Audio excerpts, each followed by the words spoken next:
People are going to stare at me anyway. Let's at least make it worth both of our time. I don't want to be used as inspirational porn. I'm not here to give you the warm and fuzzies. I'm not here to be some real Disney figure. If I have inspired you to go out and take some action in your life and do something positive, then I will absolutely refer to myself as inspirational. Life is what you make of it, and I have zero intention of living mine quietly. I did a documentary and it did well. Since then I've done movies, I've done stand-up comedy, I've refereed wrestling matches. Going down the route of performing seemed just like a natural transition, right? I have a twin brother called Neil. Actually, we're identical twins. Probably should open with that. Looking at us now, we look completely different. But when we were babies, we looked exactly the same. I think Mum fed the same baby twice once, and it wasn't me.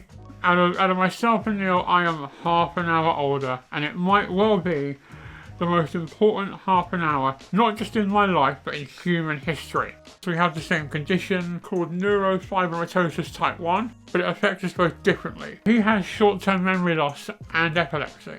So if you tell him to do something and he doesn't do it straight away, 5 minutes later, you're going to have the exact same conversation again. So I have a genetic condition called NF1 for short.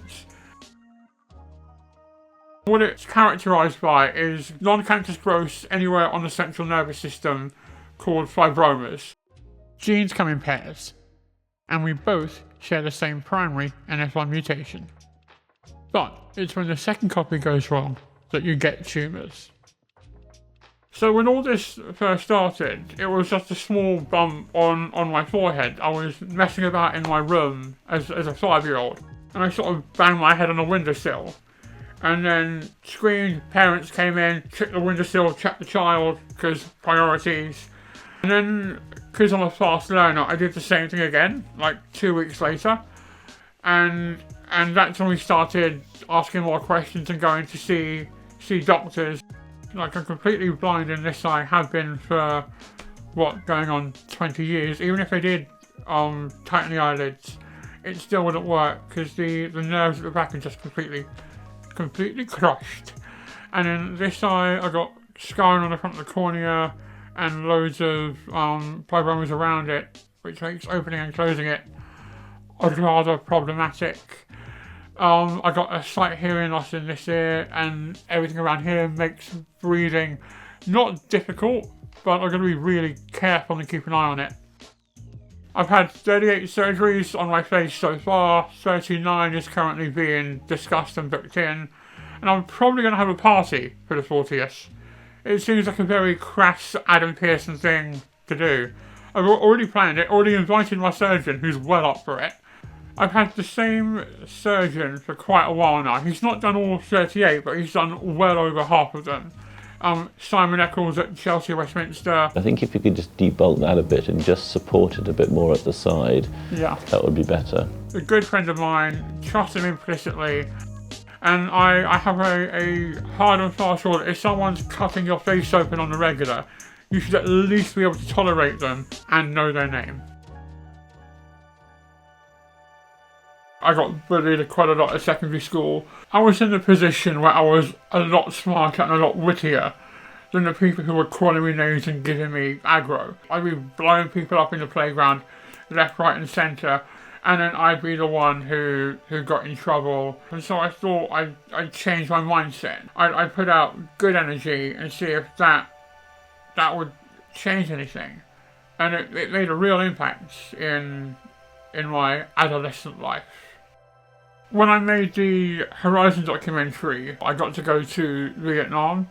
Parts of Vietnam have unusually high levels of genetic disease and some of the worst cases of NF1 in the world. There were times when I felt a little bit like a spectacle, but then again, there are cultural variances that you need to allow for and let people get on with it and ask their questions. Meeting other people who have not only far more serious symptoms than me, but have way less access to medical provisions than I do, was a real emotional moment. It teaches me to not only be grateful for my my circumstances, what I have, but also makes you want more for them.